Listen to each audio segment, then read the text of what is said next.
81 Chapter 81 You are listening at novelfull.audio. In the left corner of the hall, there was an item that was the least eye-catching out of all the items in the hall. The hall was filled with Newmans and precious treasures like the ancestral Staff of Darkness, but despite all that, Noel decided to show this item to the student second. There was a similar concrete stand before the youngsters, which had the insignia of the Academy carved on it. On top of the plain white stand there laid a small wooden box. The square wooden box was only 30 centimeters wide and appeared to be made from ordinary wood that looked like it had already started rotting. "What's inside the box?" Princess Elia inquired. If it was in a place like this, she was sure it couldn't be an ordinary item at all, no matter how mundane it appeared. Noel let out a sigh, gazing at the old box with the same curiosity as the other students possessed. "Your guess is as good as mine. Even you don't know?" Another student asked, surprised. "Is it such a big secret that only the higher-ups know?" "Heh, if only. The truth is that even they don't know what's in the box. Not even our dean knows what's in the box," Noel explained. "That's why I called it a bizarre artifact. The box has no lock on it. There is no seal either. Despite all that, it's impossible to open it. Many people have tried throughout the years. Even the heads of various churches arrived here and attempted to open the box, but they couldn't. Can't you break it to see what's inside? Or is it too precious? Break it. Heh, you think no one tried? The box is supposed to be an ordinary box. We have tested it. However, despite all that, it's impossible to break it. The wooden box might look weak, but even the strongest have failed to leave a scratch on the box. All the rotten marks and scratches you see on the box. They have been there ever since the box was first discovered. Even the strongest of attacks couldn't destroy the box. There was not a single teacher in the academy who wasn't curious to see just what secrets were inside the box. Unfortunately, they had no way. This was a treasure that they were never going to find out about. Could it be that the box is a Newman? If it's a normal box, it should have been destroyed. Ken theorized. Maybe there is nothing inside at all. As I said before, that's not the case. Noel rejected the notion. We have tested the box through our Newmans. It's not a Newman. That makes us believe that what makes the box so resistant is whatever is inside the box. That's what protects this wooden box and also makes it impossible to be opened. If there is a Newman, it's not the box, but what's inside the box, he further explained. Too bad we will never find what's there. His answer left many unsatisfied, but there was nothing he could do. If there were a way to open the box, he would have been the first in line to do it. Unfortunately, they had exhausted all their options. They had used all the methods they could to open the box, only to fail. The mysterious box was no more than a showpiece. A showpiece that highlighted just how little everyone knew about this world. It was a showpiece that basked in the curiosity of those around it. It was the biggest mystery that was impossible to be solved. Anyway, moving on. Noel moved over to another stand, walking away from the wooden box in the glass shell. Leland and Gabriel were still left behind, gazing at the wooden box. This was it. Gabriel knew that this was what his ring wanted. It was as if his ring was pleading for him to snatch the box and leave. Unfortunately, the timing didn't support him. Now he had 3 things that he wanted to steal, but it wasn't the time yet. He turned around unwillingly and joined the group. The ring seemed to resist him moving away from the wooden box, but he ignored the resistance. The ring was like a pet that knew what it wanted but didn't consider the circumstances or the surroundings. He couldn't be that ignorant. Gabriel joined the group again. There was one more thing he needed to locate. The Eye of Osiris. Leland also took a long breath, observing the guards around him. His face looked really impatient, but he also controlled himself, joining the group. It appeared as if both the youngsters were after the same thing. The group moved over to the next artifact, which was another Newman. It was a small piece of paper that was lying on the stand, protected by the glass. The letter of Yoin, Noel explained. The stand for this piece of paper was much taller than the other stands, making sure that the paper laid flat on the eye level of the youngsters. I'm sure you're wondering why the stand is so tall with this.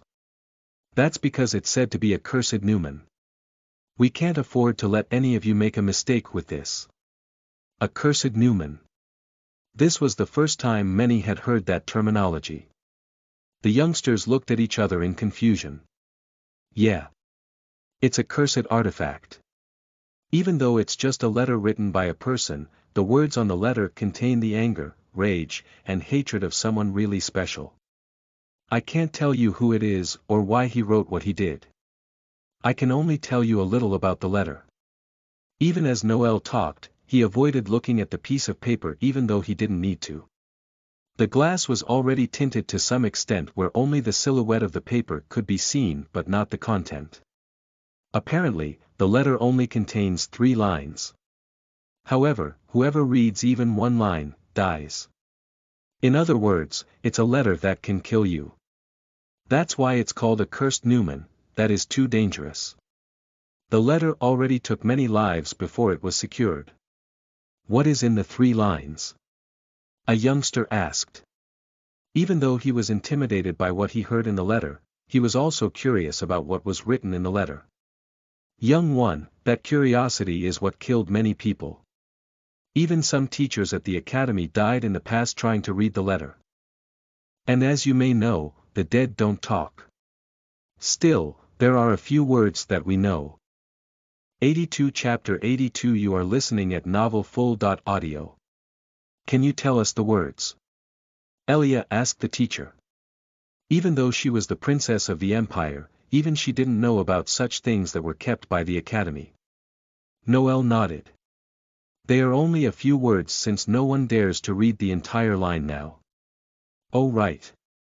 Now that I think about it, he especially focused on Gabriel. One of the words is your name.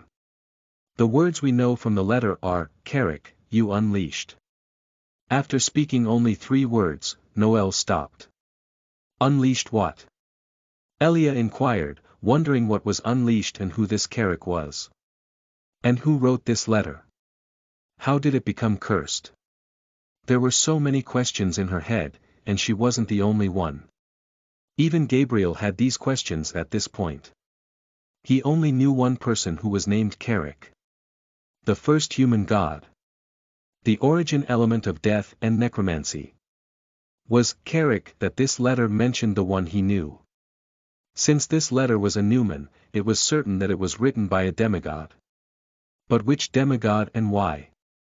The answer was probably in the lines of the letter, but whoever read more than a certain part of the letter died. It was as if no one was supposed to know the content of this letter. Whoever did, they died. In the curse of this Newman, Gabriel even wondered if this letter became a Newman because of the demigod who wrote it or because of the person that it was written to. It was also possible that Carrick kept this letter with them forever, not wanting anyone to see it, which gave this Newman a cursed characteristic. That shouldn't be the case. If he didn't want that letter, he would have destroyed it. It became a Newman because of someone who wanted people to read the letter and then die. The one who wrote the letter addressed the letter to Carrick. Maybe the target of the letter was him. Whoever wrote this letter. It wasn't just a letter. It was most probably a took to kill Carrick, disguised as a letter. Gabriel didn't know what happened in the past, so all he could do was guess, but he believed his guess was in the right direction. Even though he heard only 3 words, the words had the essence of hate and anger in them. He could feel it.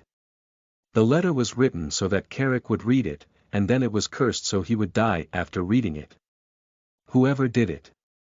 They wanted Carrick to die, and they wanted him to know why he died.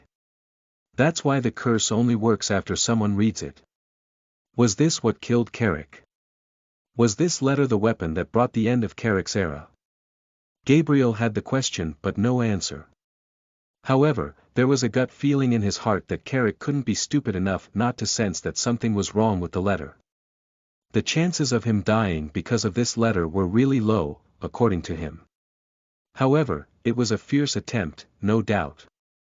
Who could have written it? He frowned. Most people had questions about the following few words, but he had a question about the writer of this letter. There are actions that hurt not just the person doing them, but also those around them, Llewellyn lazily stated. This letter was probably written by one who got hurt. It appeared as if he was talking from his experience when he continued, the deeper one looks into the past, the more they realize that it was a much darker world than one could imagine. Noel was about to talk about but seeing Llewellyn and Gabriel immersed in their own conversation, his irritation flared up again. Fortunately, he had learned his lesson from his last attempt. He just ignored them this time. However, just as he was about to explain further, he heard footsteps behind. All the students were already there. And the guards didn't move.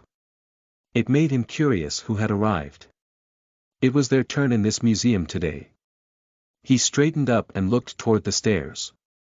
The hall became slightly warm as a middle-aged man arrived. The newly arrived man had blazing red hair and a powerful aura around him. Through the man's attire, even the students here could recognize the man. A teacher from the House of Flames. Are we having a combined class? Strange. I thought the houses stayed out of each other's path during classes. Then again, maybe this place doesn't count as a class. In any case, it's not as bad to share a space. If he brought his class, where are his students? He is alone. I doubt it's for class. He's probably here for something else. The students started a discussion amongst themselves, wondering why he had arrived there. Each of them had a guess of their own. The teacher from the House of Flames arrived on the second floor and stopped barely 5 meters away from Noel. Which one of these youngsters is Can and Carrick? The middle-aged man asked. Why do you want to know? Noel frowned. We are in the middle of the class. If it's not tea. I have orders from the head council to bring the two to them. Before Noel could even finish his sentence, the middle-aged man explained why he was here.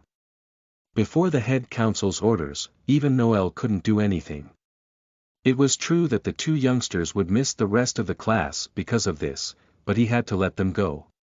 He also had a feeling as to what this could be about. He turned to look at the two youngsters, slightly glad that Gabriel was being taken away. That kid didn't appear interested in the class anyway. Carrick and Can, you two go with him. Best of luck, little one. Llewellyn tapped Gabriel's shoulders, wishing him luck. However, it appeared as if he had another motive behind tapping Gabriel's shoulders. Gabriel and Can left with the red-haired man. Can was unsure what it was about, but if it was others from above, he had to listen. Gabriel, on the other hand, knew exactly what it was about. In fact, he had a feeling that it would be coming. He just didn't expect that it would come this soon. Even on his way out, he glanced over the entire hall once again, especially locating the Eye of Osiris. He already had the location of everyone else. And with the Eye of Osiris, which was lying in the southern portion of the room, he now knew everything that he needed for his final assault later on. 83 Chapter 83 You are listening at novelfull.audio. As Gabriel and Can left, another discussion started between the youngsters who believed that the two were called by the head council because they were thought to be the killers. Otherwise, why would the High Council call them?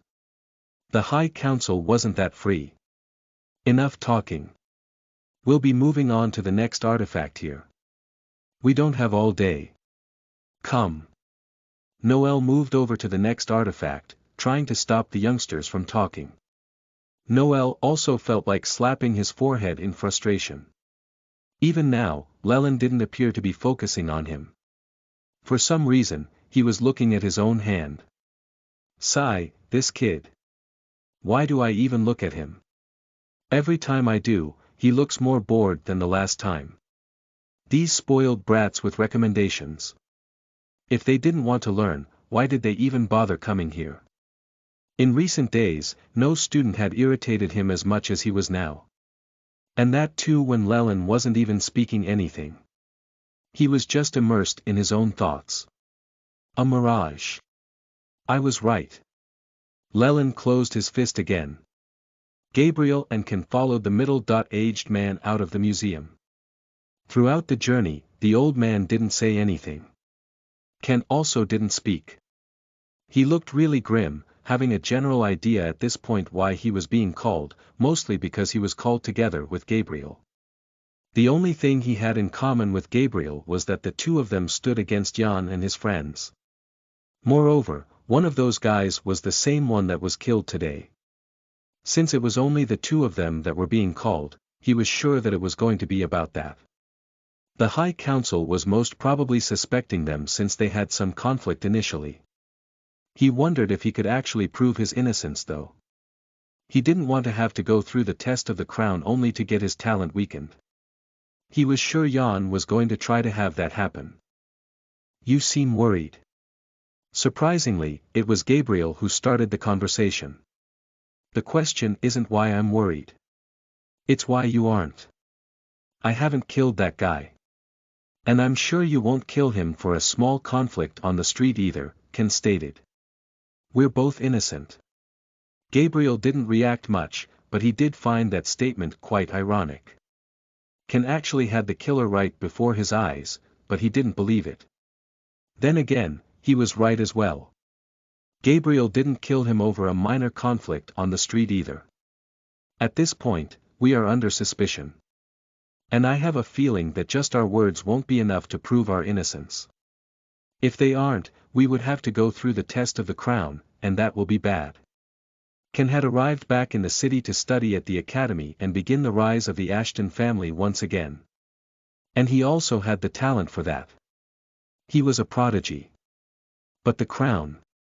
That was what scared him, especially since he was innocent. Is the test of the crown so bad? Gabriel inquired. He had heard only a few things about the crown of Elysis about it affecting the talent of a person, but was it really to an extent where it was scaring the scion of the Ashton family? Yes, it is, Ken answered. The crown of Elysis is the worst thing for the future of a young mage. It checks your soul and your mind to see if you're lying about something. And it's never wrong. However, in the process of testing your soul, it also carries the potential to damage your soul, reducing your soul strength. Ever since the moment Ken arrived at the academy, he hadn't talked as much as he was talking now, and that too because he was really concerned.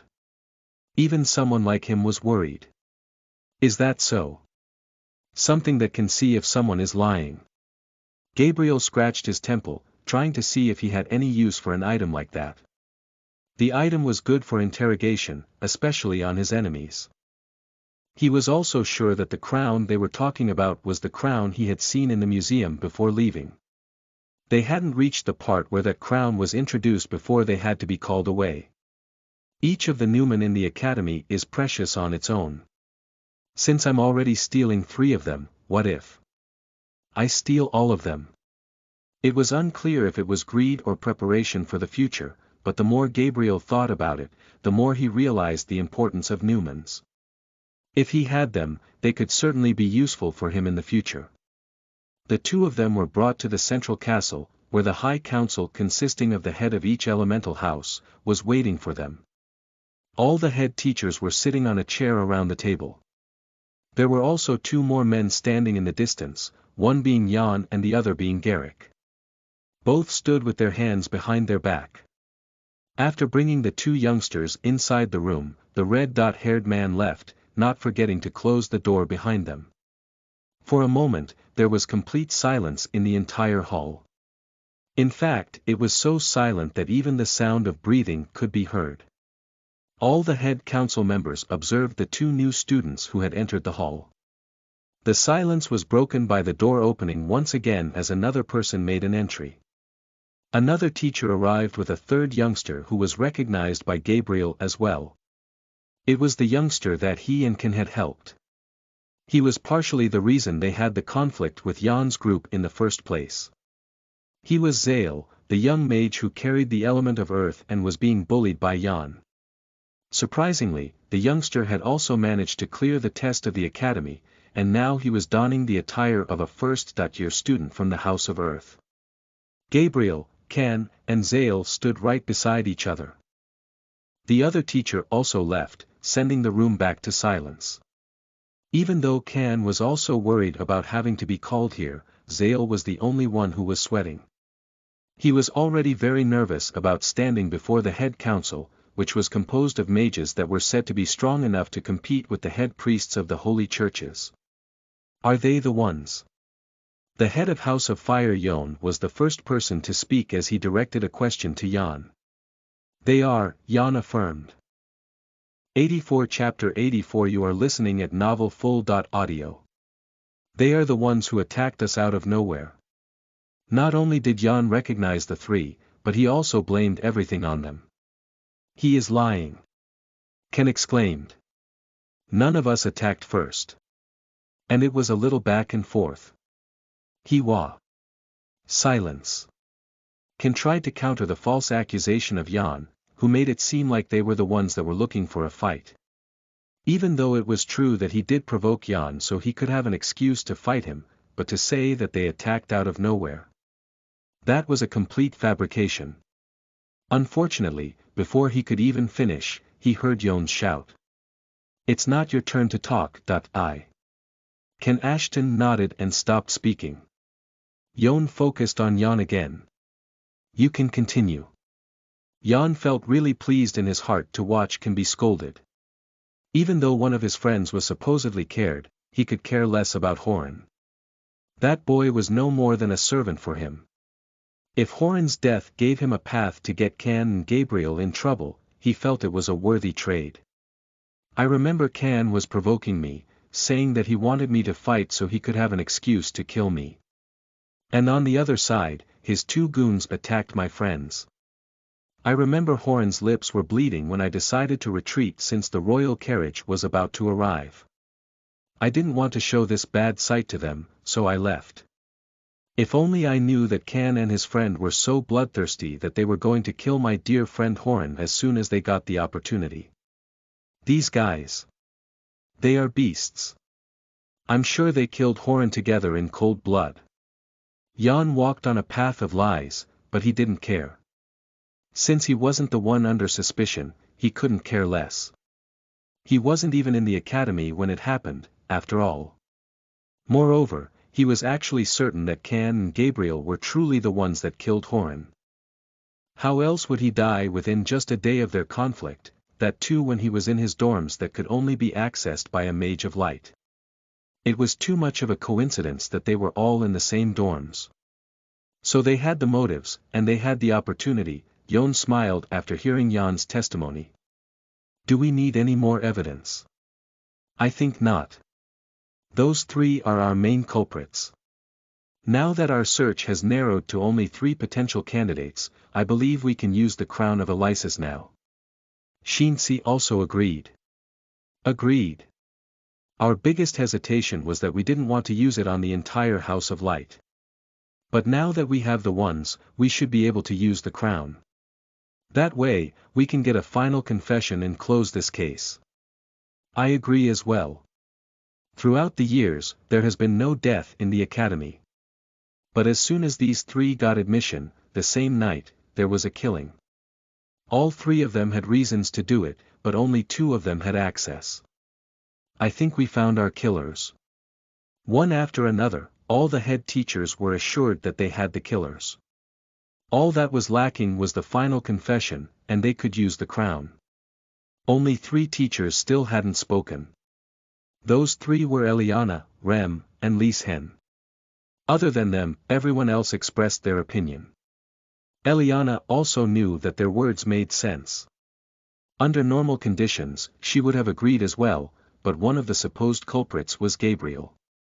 He was the student who was supposed to take the academy to great heights. His talent was like nothing they had ever seen before. Since she wanted him to be treated like a normal student to keep his talent a secret, she hadn't informed anyone about his reality. She hadn't even told her fellow head council members. Only Rem and Lieshen knew the truth, who were present when Gabriel went through his test. They knew that sending Gabriel to the test of the crown was a disaster. It could destroy a potential talent forever. And if they were wrong, it was going to become their biggest regret. Lieshen also wondered about the same thing. They both wondered why it had to be Gabriel of all people. Rem, on the other hand, had a different thought of his own. He was still suspicious about Gabriel because of his aura and his gloves. He knew that Gabriel was hiding something, and it wasn't about the murder. He didn't believe that Gabriel would kill someone over such a small thing, yet he wanted him to go through the test of the crown, since that way, he could ask Gabriel what he was hiding. Gabriel couldn't tell a lie under that. That's why he also agreed with the other teachers, even though his actual reasoning was different. I agree. At the moment, it looks highly likely that Gabriel and Ken did it. The two should go through the test of the crown. I suppose the motion. Eliana frowned. Other than her, only Lieshen was the one who hadn't agreed. She was under a lot of pressure at the moment. She couldn't deny the test, or it would look like she was being partial. Seeing Rem side with the others over the bottom, Lieshen also had no choice in the matter. He sided with his friend. Since everyone had the same belief, he went along with them. I also think that a test is the only option at the moment. Unless they come forward and accept their crimes, he suggested, taking a meaningful glance as if telling them that if they were culprits, coming forward at the moment was a better option. We did no wrong. Ken stood determined. Just because Jan has an enmity with me, he is tossing the blame on us. I believe it's wrong to destroy our talent over an accusation from a student. As if a killer will ever accept that they killed someone, Jan snorted in response to Ken's accusations. Respected teachers, the academy is supposed to be a safe space. You shouldn't allow a killer to roam free. Please have them go through the test. I'm sure the truth will come out, he respectfully addressed the teachers. Throughout the discussion, Garrick had been silent. He wasn't engaged in the discussion. He just observed the three accused from the beginning. Surprisingly, only two of the three looked worried in this place. Only Can and Zale had worries on their faces. As for Gabriel, he didn't have a shred of fear for some reason. In fact, his nonchalant attitude was more suspicious for him. 85 Chapter 85 You are listening at novelfull.audio. It was as if Gabriel didn't really care about giving the test of the crown, not caring about his talent at all. He wasn't entirely wrong either. Even if Gabriel went through the test of the crown, his talent couldn't be affected since it was given to him by the grimoire. No Newman could ever compare to a grimoire that came into existence because of a proper god and not because of demigods. A Newman couldn't affect the grimoires like that. Similarly, they couldn't mess with the talent and soul strength that was provided by the grimoire. Let alone controlling his soul for him to tell the truth, the Newmans couldn't even touch his soul that was already protected by the grimoire. This was one of the lessons that Lyra taught him when she talked about how the grimoire boosted his talent and strengthened his soul. That was also why Gabriel wasn't really scared of going through the crown of Elysis. Even if he went through it, he knew he was going to come out unscathed. Still, if he could, he wanted to avoid it. Unfortunately, it seemed unlikely in this situation, especially since all the teachers had already agreed to the test. All except one. Eliana was yet to agree. Eliana, is there a particular reason for you to be hesitating? Yon frowned. Don't tell me it's because these people are the students from your house. He was already slightly irritated at how much importance the House of Light was given in the academy. Even as the dean left, instead of making him, the most senior mage in the head council, as the acting dean, the dean selected Eliana to act as a dean in his absence. It was finally his time to get back at her and bring the House of Light down a notch. Eliana took a deep breath, glancing at Gabriel. She had made up her mind. Even though she might come out as biased, she was going to protect Gabriel. Gabriel was a once-in-a-lifetime prodigy with his talent. Even though she didn't treat him in any special manner before, she knew how special he was. She couldn't let anyone mess with his talent, especially if it was just an accusation.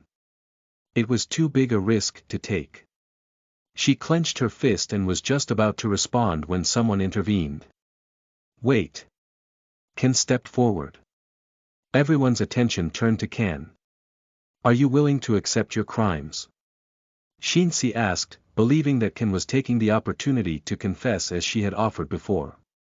I can't accept any crimes since I didn't commit any. I want to say something else. Ken clenched his fist, taking a deep breath. I am willing to take the test of crown if that's what will prove my innocence. I am willing to prove that we didn't have anything to do with the killings and that we didn't plan it. We are being falsely implicated because Yan doesn't like me. I can't let anyone else suffer because of my equation with Yan and his lies. If someone is losing their talent over a lie, I will take that place since it's because of me. One person is better than three when it comes to this loss. Ken's proud figure stood before Gabriel, surprising even him. Ken didn't know him that well, and even then, he was willing to do this. Even on the streets, Ken came to help them. It could have been because of his hostility with Yan, but it still didn't change the fact that he was willing to stand up for them. Even now, he was willing to step forward to ensure they didn't have to go through the test over such a baseless lie. His determination surprised Gabriel a bit. He wondered just what kind of person this man was. Was he a righteous idiot? Or was he just a good person with principles? For a moment, Gabriel felt slightly bad, but then again, he remembered something which strengthened his resolve once again. Once upon a time, even Maya used to be compassionate and caring. But as soon as she saw his mark, she didn't hesitate to even kill him. The kindness of this person.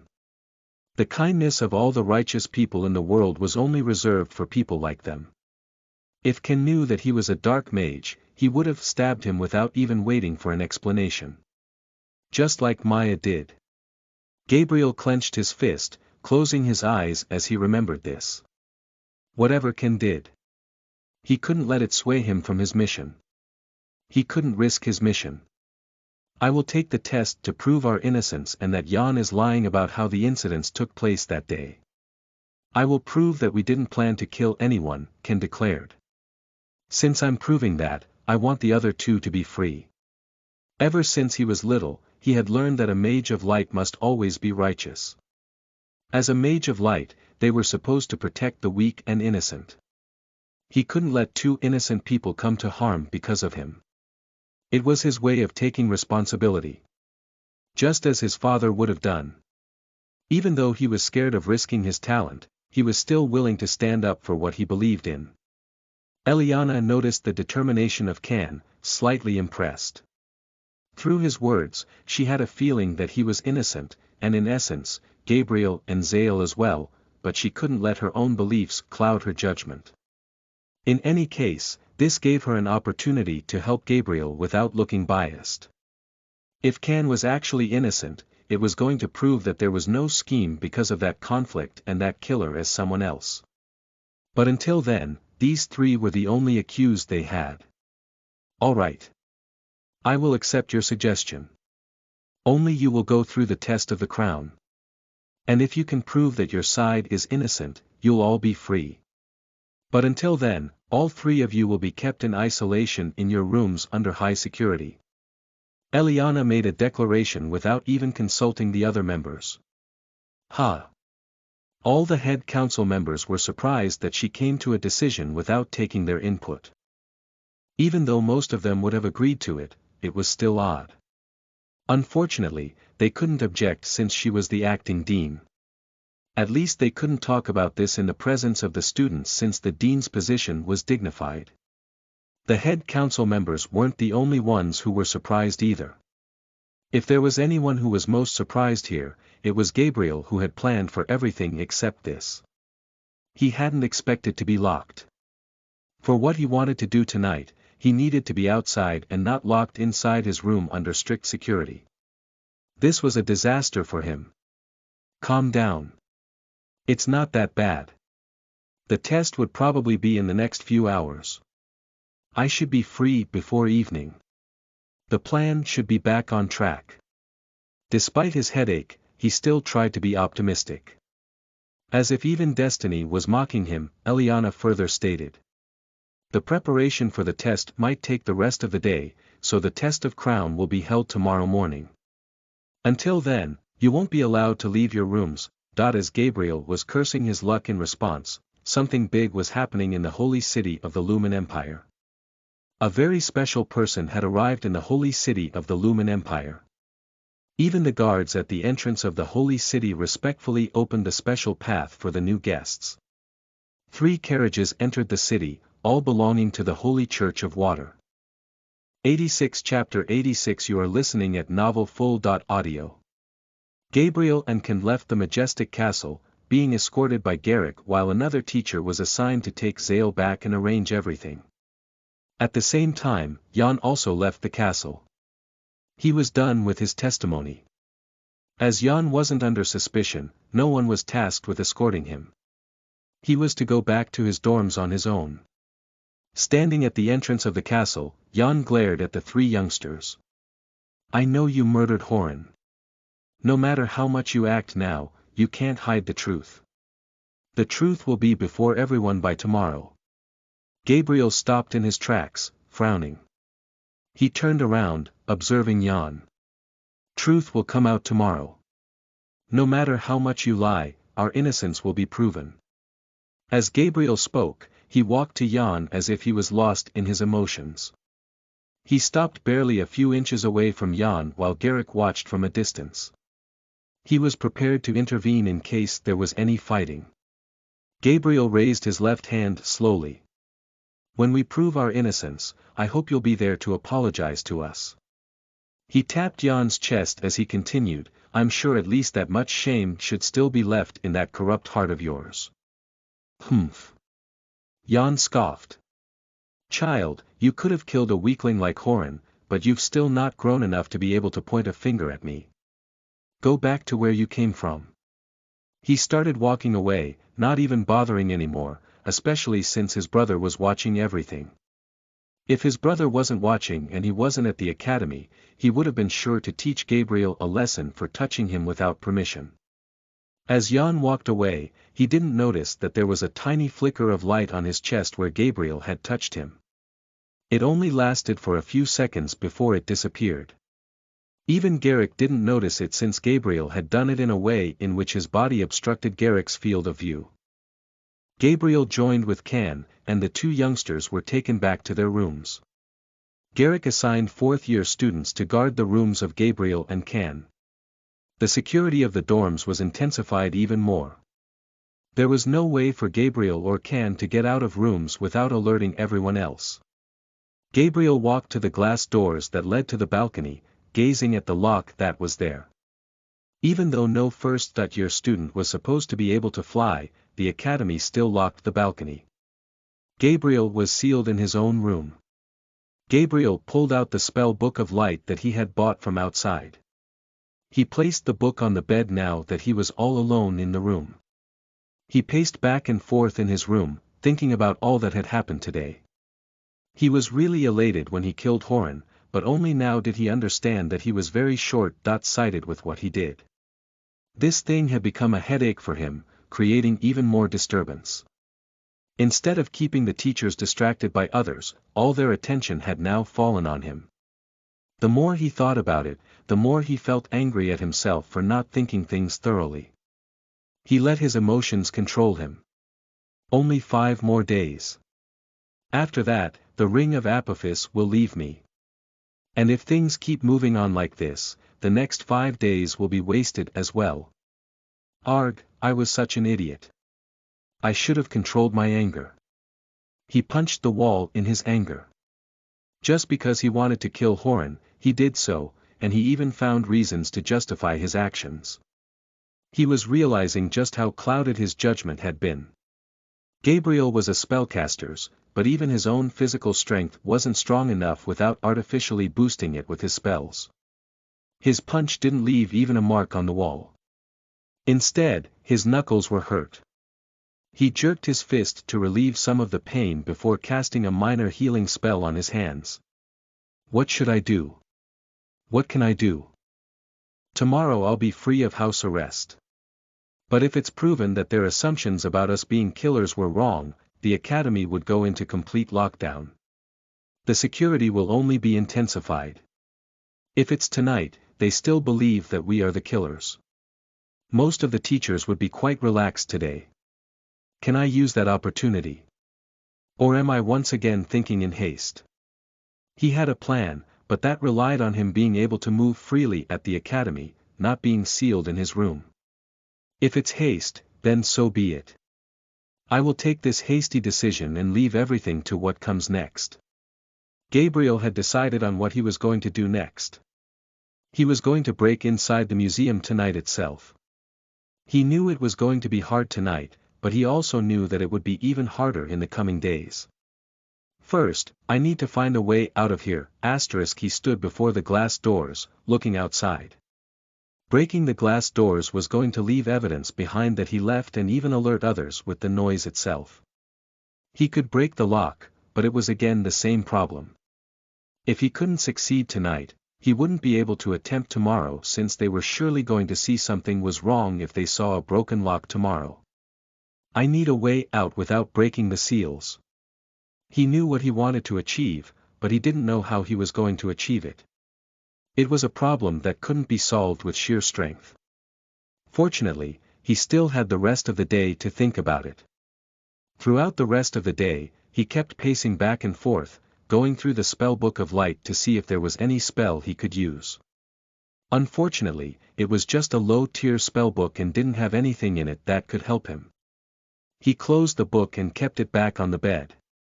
Is it really not possible? The spellbook of light is useless. If only it were a grimoire, maybe it would have been able to help. Wait. Grimoire. How could I forget it? Gabriel's eyes lit up suddenly. He took off his gloves, revealing the beautiful black ring on his right hand and the 2 elemental marks behind each of his hands. He was told that his element could only be sensed by the heads of churches and only if they were right before him. Back in his room, he was still safe. The only way for anyone to notice the dark properties of his element was if he used his spells from the black grimoire.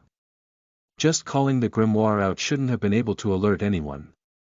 Despite that, he still cast a barrier of light at the walls of his room to make sure no aura left his room, just to be safe. On Gabriel's commands, the beautiful black ring returned to the form of a majestic grimoire. The grimoire floated before Gabriel as if waiting for his instruction on which page he wanted to open. For a brief moment, Gabriel just stared at the beautiful yet mighty grimoire. I know you have a soul. I know you're able to understand me. I really need your help today.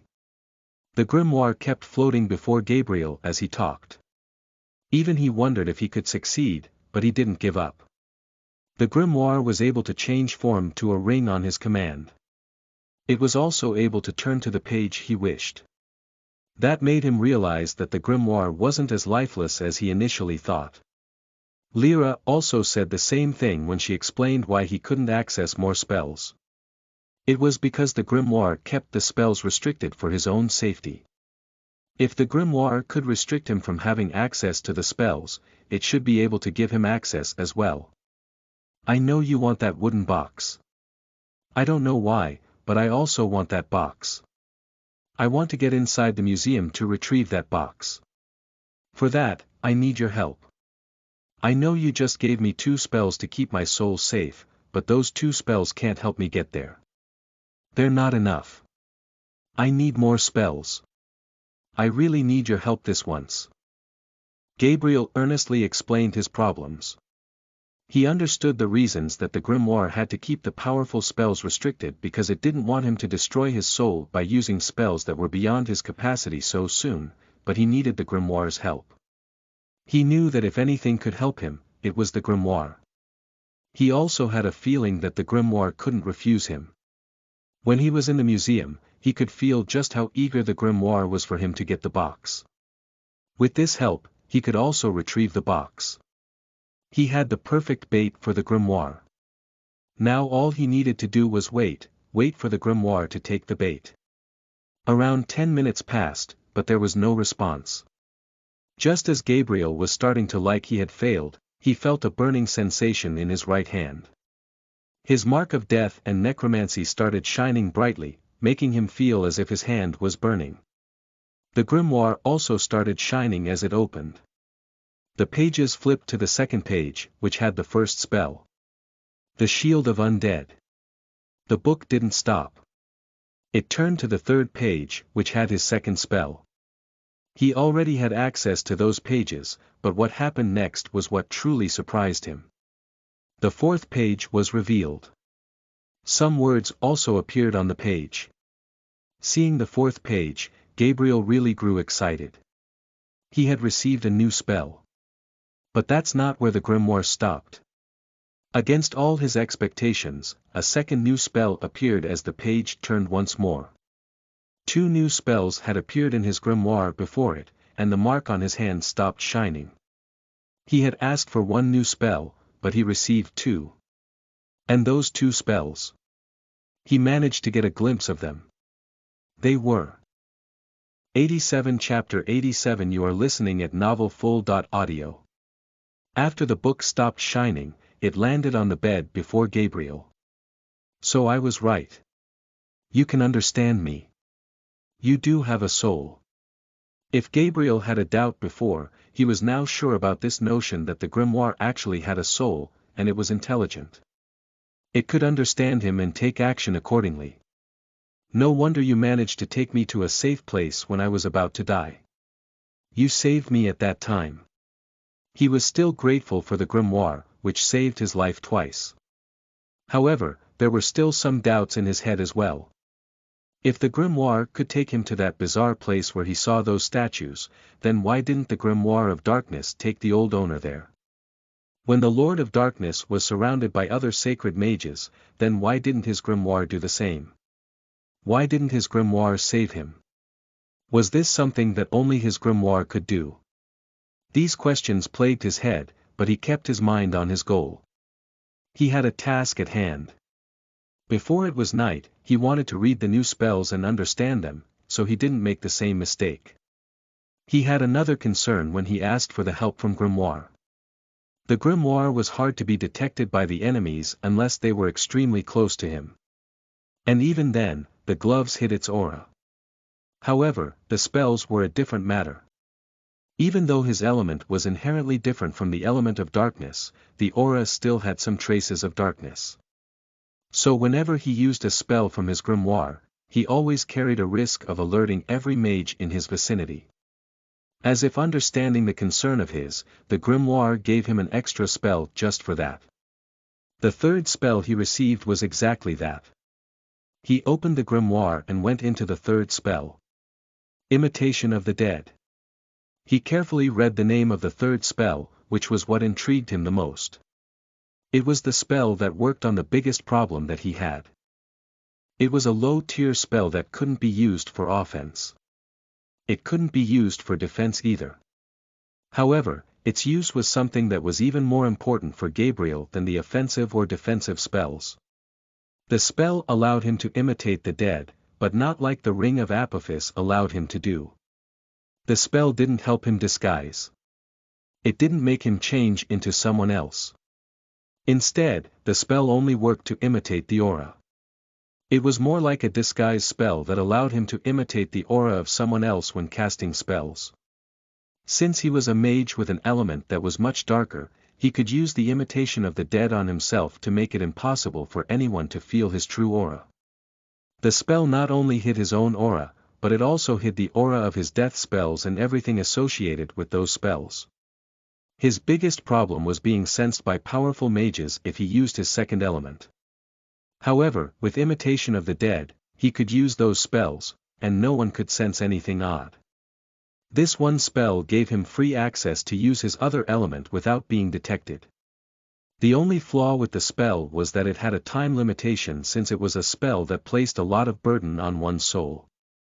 That's also why the spell was restricted for Gabriel before. The spell couldn't disguise his aura with anyone's aura. It specifically disguised his deathly aura with the elemental auras of the people he had killed. He had a choice with that. Since Gabriel had recently killed Horan, he could disguise his aura of death with the aura of light, which was Horan's element. That was just the third spell, which was for his protection. It couldn't help him get out of here. For that, there was the fourth spell. The second blessing from his grimoire. Gabriel memorized the third spell and made sure to master it completely since it was the most important spell for him. After spending an hour on the third spell, he turned the page and moved into the fourth spell. Undead Switch. The fourth spell also happened to be a low-tier spell. However, despite being a low-tier spell, it was also very versatile, just like the third spell. Instead of allowing him to imitate his aura, the fourth spell allowed him to change places with an undead. It was a spell that was easy to understand, just from the name itself. Still, Gabriel went through the description of the spell. The fourth spell allowed him to switch places with an undead in an instant. It was no less than teleportation. However, for that, he needed an undead in the first place. Only if there was an undead, he could switch places with him. Despite that problem, Gabriel didn't feel bad. Instead, he had a grin on his face. With the two new spells, he felt that he had completed a set. The two new spells removed his biggest problem and gave him an advantage that he craved for. He now has everything. Thank you. Gabriel thanked his grimoire now that he knew that it could understand him. After thanking the grimoire, he went through the fourth spell, trying to learn it to perfection as well. He had already learned the first three spells, which only left one last spell to be learned. He spent half an hour more before finally learning the fourth spell. If only he knew what he had achieved, he would have been surprised himself. The two new spells that he learned were low-tier spells, but they were among the most complex low-tier spells. To learn spells like them, even a talented person took weeks, sometimes months. However, he was done within a couple of hours. And he didn't even know what he did. After he finished, Gabriel let out a sigh of relief. He looked out the window, noticing that it had already become dark outside. It was around 9 at night. Knock knock. There was suddenly a knock on the door, which surprised Gabriel. He made the grimoire return to the form of the ring before hiding the spellbook of light as well. He once again wore his gloves and checked his reflection in the mirror to ensure his disguise was still intact. After making sure that there was nothing suspicious, he opened the door, wondering who could be at this time. "It's you." As he opened the door, he sighed in relief. There was a young girl standing outside the door with a tray in his hand. "It's been 1 day since you arrived here, and you're already in trouble." Rhea rolled her eyes. "Just my luck that I had to be selected as your advisor when you came here. Anyway, I brought some food for you since you can't leave." Rhea moved Gabriel aside before entering the room. She placed the tray on the bed. "Eat up and rest." She started leaving as if she had only come to deliver food. However, as he was about to step out of the room, she stopped. "I heard what happened. I believe you. I don't think you can kill anyone," she earnestly stated. "I'm sure you'll be proven innocent tomorrow. So best of luck." She left, closing the door behind her. The door was locked from outside again. Gabriel locked the door from inside as well before gazing back at the food. It still wasn't midnight. There was still some time, and he was also feeling quite hungry. He went to the bed and started feasting. Within 20 minutes, Gabriel finished eating and started resting, waiting for midnight. He had all the preparations now. Just the right time was needed, which was when the academy wasn't crowded, and most of the students were already asleep. For the next 2 hours, he just lay on the bed, gazing at the roof. For some reason, the time was moving so slowly now. For him, 3 hours seemed like an eternity, maybe because he was excited to use the spells. Finally, he could use them safely without worrying about getting an entire army after him. After tormenting 3 hours, finally, it was midnight. Gabriel got off the bed and walked over to the windows, glancing at the beautiful moon in the sky. The streets were also quite empty. Only a few students could be seen walking. I guess it's time. Time to make sure I get what I'm here for. Come to me. He raised his right hand. His ring turned into a speck of dark light, passing through his gloves before taking the shape of a dark grimoire. The 4th page opened instantly, landing on the 3rd spell that he had received. Imitation of the Dead. Gabriel declared, thinking about Horan. The first thing he did was use the Imitation of the Dead for protection. And then came the main part. Instead of turning to the 5th page, the grimoire opened the 3rd page, following Gabriel's wish. Time to meet you. Return of the Dead. He finally used his 2nd spell. The spell that he had for a long time but never used, even though he was curious about it, based on its description. Finally, he used the spell that could summon an undead from the nether. A blood-red formation circle appeared on the floor before Gabriel. The entire room was filled with blood-red light. If someone outside were looking toward his window, they would have seen his windows illuminated in red light, but fortunately, no one was looking there. The formation came with a frighteningly demonic aura that would have been sensed from 1,000 miles away, but the immigration of the dead changed the aura with the aura of a beginner mage of light, which was Horan. A pitch-black door appeared above the red formation, which initially looked like a hologram, but before long, it looked more real than an actual door. A metallic door was before Gabriel. There was a scythe carved on the door. A pitch-black gem was embedded in the middle of that scythe. The door slowly started opening. 88 Chapter 88 You are listening at novelfull.audio. The enigmatic door gradually opened, connecting this world to the realm of the dead. Through the connection, the dark spell selected the closest being in the realm of the undead. From the description of the spell, Gabriel had found out that he didn't have much choice in what he was going to summon. Since it was his first time and his magical strength level was weaker comparatively, he couldn't be more specific in his search. In fact, he couldn't even see into the realm of the undead through the door. It all depended on luck at this point for him. Despite that, he was still intrigued. Even if it was a random selection, he had ways to use it to get out of the place. Gabriel eagerly waited to see just who was bound to be his first summoned undead. Whoever it was. Since it was Gabriel's first time, the summoned undead was supposed to be bound to him for as long as Gabriel lived. That's why the first summons were always so special. From then on, Gabriel could summon the undead whenever he wanted, without using much magical strength. He didn't know much about the realm of the undead at the moment, but he had asked Lyra about it, trying to understand just what kind of creatures lived in the realm of the dead. He wanted to understand just what his summoned familiar could be like. According to Lyra, the most common beings in the realm of the dead were skeleton soldiers and zombies. There were millions of them. The stronger an undead was, the rarer they were in the realm of the undead, and the chances of getting them were also very low. Based on that probability, Gabriel expected that he was going to receive a skeleton soldier most probably. From then on, everything was on his shoulders about how he used the skeleton soldier to get out of here. He had already thought of a plan as well. It all relied on his 4th skill. The doors opened entirely, revealing complete darkness on the other side. Gabriel couldn't see anything on the other end, but he did feel a strange feeling in his body.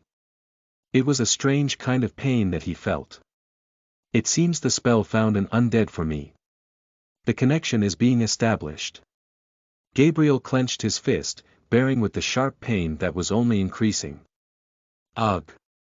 The pain suddenly increased to levels even he hadn't expected.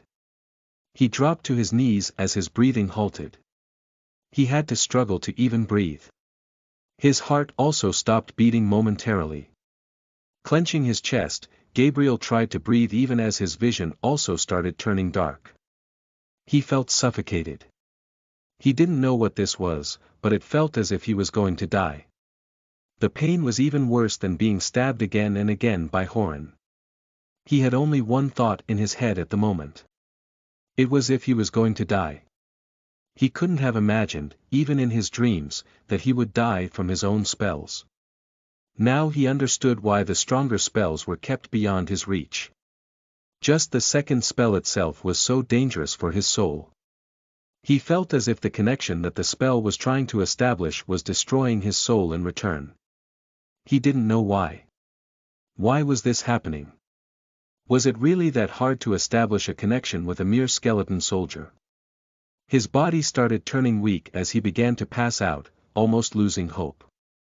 Fortunately, just as he felt that he was going to pass out and die, his ring came into action. A mysterious dark light started shining all around the ring, slowly surrounding his entire body, helping relieve the pain. His heart once again started beating, and he was finally able to breathe. He breathed heavily, trying to take as much oxygen as he could. After gasping for breath, finally, he could breathe. He sat on his knees, huffing as if he had just raced for over 1,000 miles at his top speed without resting. The burden on his soul went down a lot. Now that Gabriel finally felt like he was going to live, he could finally think about this strange phenomenon.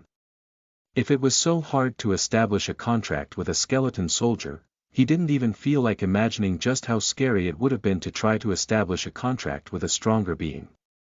Even now, the contract hasn't succeeded. The realm of the dead. It was a place where most of the undead was said to be residing. The undead couldn't access the world of the living, but it was the same for the living beings who couldn't access the realm of the dead. At least, that was the claim. There were billions of undeads in the realm of death, but amongst the billions, there were only 50 who ruled the realm of undead. They were called supreme undead beings and enjoyed great prestige in the realm. Most of the supreme undead beings had their own empires and controlled massive armies of the undead. Strangely enough, even though there were 50 supreme undeads, there were only 40.9 empires. Almost all of the realm of undead was under their control. The empire of skeletons was controlled by the Skeleton King, who had the biggest army out of all the undead empires. His army contained not only billions of skeleton soldiers but also millions of skeleton mages and skeleton grand mages. Even the Skeleton King himself was able to control magic to fight. It was said that it was almost impossible to defeat the Skeleton King. The smallest army of all the undead empires belonged to the Lich Empire, which had only 100,000 warriors. However, despite such a small number, they were still among the strongest empires. There were many such powerful empires controlled by the 40.9 supreme undead beings, but there was still one left.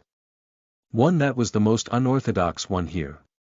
It was a supreme undead that controlled no empires. Not only did he control no empire, but he didn't try to establish one either. It was just one person, but that one person was someone that was enough to intimidate even the strongest of the empires. He was known as the Lone Undead King. There were no official rankings of the supreme undeads, but if there was one, the Lone Undead King would have been amongst the top. A horse raced through a desert. As far as the eyes could see, only black sand could be seen. The white horse created quite a contrast in the black desert, but the horse didn't look like an ordinary horse from the earth. Instead of one tail, the horse had 9 beautiful tails. There were 2 horns protruding out of his head, but the strangest part was that his entire body was on fire. Deep blue flames were surrounding the horse, not looking as if it was harming the horse in the least. A figure was sitting on the horse, covered by a black cloak which made it impossible to see his physical features. Even that figure appeared to be unaffected by the deep blue flames. A terrifying aura of death emanated from the cloaked figure. The horse that appeared to be talking with the wind started slowing down as if noticing something in the distance. Around 3 kilometers away from the blazing horse, an army of around 1,000 could be seen as if waiting for someone. The army seemingly belonged to the Damper Empire. While all the Dampers seemed more or less human, almost all of them had pale skin and dark hair. All of them possessed sharpened teeth and claws, highlighting their undead heritage. Unlike most of the undead that lived in the realm of death, only Dampers appeared to have a heartbeat, even though a very faint one that could barely be felt. Unlike the other undead, that looked grim and scary, the Dampers were graceful in appearance, similar to many humans.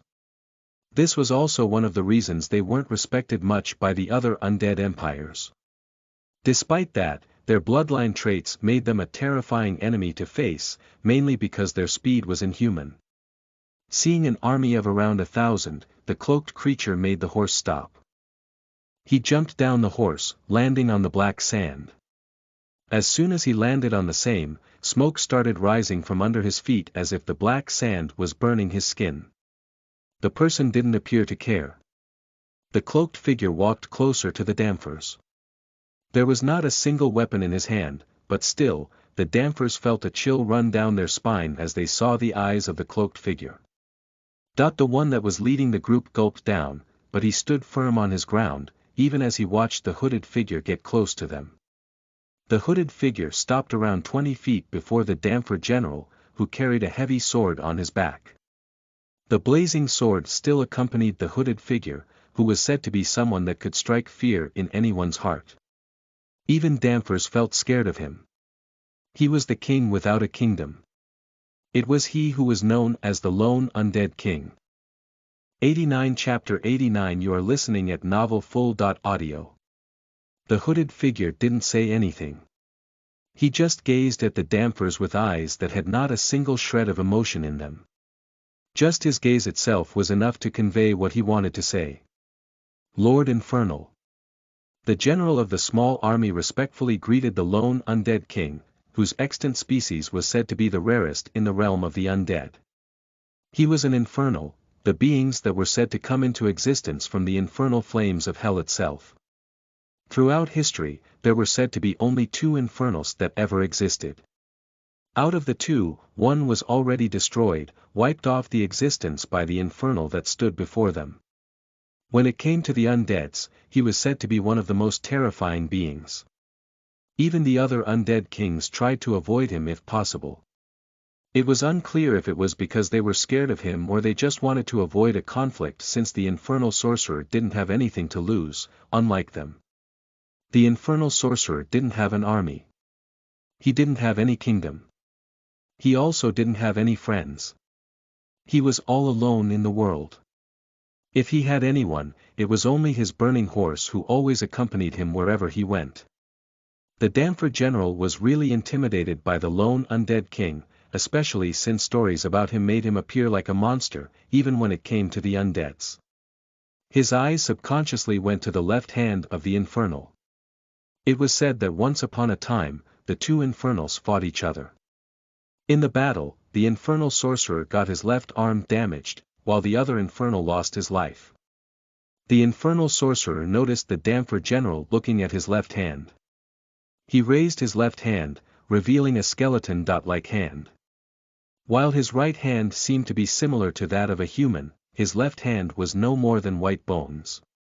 There was no flesh on his left hand as the flesh on it had already burned in the battle he had. Through his skeleton fingers, the infernal sorcerer gestured for the Dampers to move aside. Even now, he didn't speak. He just gestured for them to move aside. Our king commanded us not to let anyone pass through this point. Our princess is on an exploration there, and until she is there, we can't let anyone get through. Lord Infernal, can you please take another path? The Damper general was still quite respectful. Even though he was worried, he still displayed calmness. If it weren't the Damper king's command, then he would have let the infernal sorcerer pass through. At the moment, he couldn't ignore the king's command just because he was scared. He really hoped that the infernal sorcerer was going to understand his concern and take another path. Not like he had anywhere to be. The infernal sorcerer frowned, seeing no one clearing his path. He didn't ask them to move again. Instead, he turned around and started walking back to the burning horse. The Damper general sighed in relief. It seemed the Infernal King had agreed to take another route and not escalate the conflict over a small matter. The Infernal King once again looked in the direction of the dampers as he reached the horse. He climbed on the horse. It was only after he sat on the horse that he removed his hood, revealing his face. Surprisingly, his face was quite similar to the face of a normal human, albeit very pale. He had short dark hair that covered his forehead. The infernal sorcerer had a slender face that made him look like he was in his early 20s, despite him being in existence for thousands of years. His right eye's pupils were a beautiful shade of light green. As for his left eye, that was the strange part.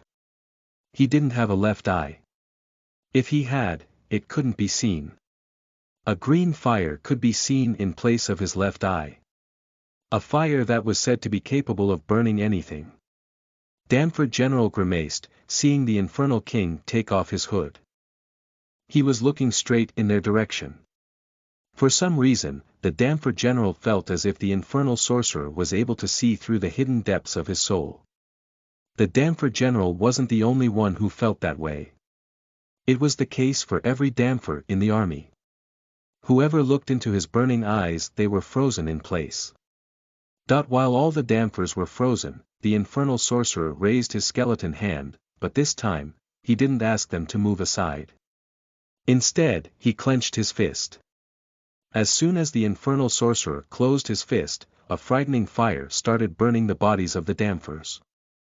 Thousands of bodies burned right before his eyes, yet his face remained completely expressionless. Even as the Damfers burned, they were still standing in a daze. It was as if they were so lost in the Infernal Sorcerer's eyes that they didn't even feel their bodies being burned. The Damfers burned to ashes within minutes, and they didn't even fight back. Where thousands of Damfers were standing until recently, only ashes could be seen there now. The Infernal Sorcerer raised the hood again, covering his head. The horse walked over the ashes of the people that were blocking their path until recently. Just as the blazing horse passed through the ash-laden desert, a metallic door appeared before them, out of thin air. It appeared right in the middle of their path. The Infernal Sorcerer frowned at the sight of the strange door that appeared out of nowhere. It was his first time seeing something like this happen. Before he could even think about it, the door opened. On the other end of the door, the Infernal King could only see a bright light and nothing more. Thousands of chains came out of the bright light, shooting straight to the Infernal Sorcerer, who happened to be the only undead that was closest to the door. All the chains wrapped around the Infernal Sorcerer, trying to subdue him. Unfortunately, the Infernal King wasn't an easy target. Even the chains of the spell couldn't control him since the soul strength behind those chains wasn't enough. Let alone being able to pull him closer to the door, the chains couldn't even make him move. The Infernal Sorcerer held a chain with each of his hands as the flame in his left eye burned even brighter. The entire chain caught in flames, which weakened the chains even more. However, the real target of the flames wasn't the chains. It was the source of the chains. For the next few minutes, the Infernal King seemed to have an advantage against the spell chains that were melting due to his flames. It looked as if he was going to be free while destroying the source of the chains. Throughout the entire event, his expressions remained still, as if he didn't even feel threatened by this much. Unfortunately for him, just as he was about to win and break the shackles, a mysterious black light came from the other side. The chains that were on the verge of being destroyed became even stronger. The fire that was burning the chains started weakening instead, as if being subdued by the mysterious energy. The mysterious dark energy seemed to contain the purest strength of death that was able to overwhelm even his infernal flames. Finally, the Infernal Sorcerer's expressions changed as he felt a terrifying pain all around his body. Even then, he didn't give up. He fought back against the mysterious dark energy valiantly, firmly resisting the spell and the control contract that the spell was trying to establish. What started as a battle between Gabriel's soul strength and the Infernal Sorcerer's flames had now changed to the battle between the Forbidden Book of Necromancy and the Infernal Sorcerer. 90 Chapter 90 You are listening at novelfull.audio. The battle between the Holy Grimoire and the Infernal Sorcerer raged on, but somehow the Infernal Sorcerer appeared to be at a disadvantage at this point. Despite that, it wasn't as if the Grimoire was having an easier time either. The Infernal King felt a terrifying pain all around his body. His body soon felt like it was paralyzed as he fell off the horse. The horse tried to fight back the chains as well, but some mysterious force kept it away. The horse wasn't even able to get close to the chains. The Infernal King was on his knees on the ground. Even moving a finger was proving to be hard for him as his entire body refused to listen to him. He didn't understand just what this dark power in the chains was, but it was overpowering his soul. It was as if the mysterious power was trying to leave an imprint on his soul, establishing a link that shouldn't have been established. The Infernal King resisted as best as he could. After a long struggle, he managed to raise his left hand, grabbing the burning chains. He started pulling the chain toward him. It was unclear just what this mysterious power was, but he decided to give it his all to fight back. Throughout his long existence, he had never surrendered before anyone. He had carved his own path in the realm of the dead, even when things were hard. He wasn't going to surrender now. Gabriel finally felt some relief from a tormenting pain as a mysterious energy from the grimoire filled him up. If it weren't for that mysterious energy, he would have been dead by now, unable to breathe. Even though the mysterious energy was supporting him, there was still some burden on his soul as he felt the resistance even now. The resistance wasn't as overwhelming as it was when he didn't have the support of the grimoire. He was still on his knees while a dark energy protected his body. Throughout the next 10 minutes, he remained on his knees, feeling that resistance, wondering if he was going to fail summoning a mere skeleton as that's what he believed his first summon could be, unaware of what he was really summoning. Gabriel clenched his fist. I can't fail. I can't let a mere skeleton defeat me. Even though his body was covered in sweat, he was still filled with determination. He placed his fist on the ground before pushing his body up. He stood firmly on his ground, facing a strange pressure head-on. He wasn't going to give up either. The mark on his left hand shone even brighter. Fortunately, the pressure was going down with each passing second, and ultimately there was no pressure at all. The pressure suddenly disappeared. Instead of feeling weak now, Gabriel felt as if he was suddenly filled with strength. It was as if his body was back to its original state, as if nothing had happened in the last few minutes. He suspiciously looked at the darkness on the other end of the door as if waiting for something. Right before the pressure disappeared, he felt a strange feeling. It was as if his heart had stopped beating once more, but it was only for a few seconds this time. He wondered if that meant he had failed. Was that why the pressure disappeared? This one moment was going to decide if he succeeded or failed. As he stared at the dark space, he saw a hand come out of the darkness. The hand looked like the hand of a skeleton. It finally made Gabriel convinced that he had established a contract with an undead. He believed he had established a contract with a skeleton soldier. His expressions soon transformed as a being stepped out of the darkness. From no angle did that being look like a skeleton. He has a proper face, even though it looked a bit pale. His burning eyes were so alluring as if there was something hidden behind that fire. Something much darker. Whatever it was that came out of the darkness, it wasn't a skeleton. Other than the left hand, the being had nothing that matched a skeleton. You are my summoned undead? Gabriel asked, frowning. The person that was standing before him wasn't a human. But he didn't look like any undead species that he heard about either. Instead of responding to Gabriel, the infernal sorcerer looked around, observing his new surroundings. He had a questioning gaze on his face as he observed the new place.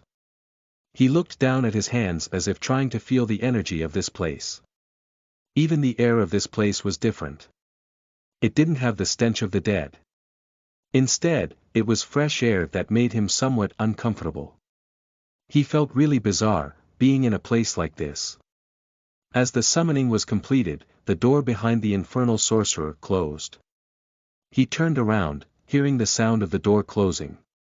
He reached out his hand to open the door again, but his hand managed to pass through the door as if the door was just an illusion and not real.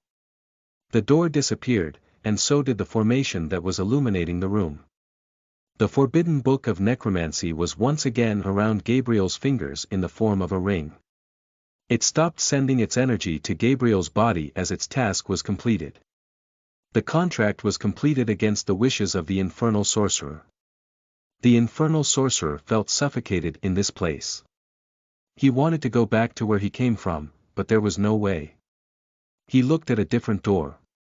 Even though the door was different from the door he came here, he still went to the door, about to break it open. "Stop!" Gabriel called out, seeing the infernal sorcerer reacting like that. The infernal sorcerer was just about to break the door open, but as soon as Gabriel asked him to stop, he felt a strange restriction around his body, which stopped him from breaking the door. The infernal king was infuriated. So it was the doing of the man behind him. It was that man who pulled him here against all his wishes. The flame in his left eye intensified as he glared back at Gabriel. He raised his left hand again, making a similar gesture that he did before he destroyed the dampers. It was as if he was going to destroy Gabriel the same way he destroyed them. By burning him to cinders. He was overwhelmed by rage and anger, and only by destroying Gabriel could he feel free.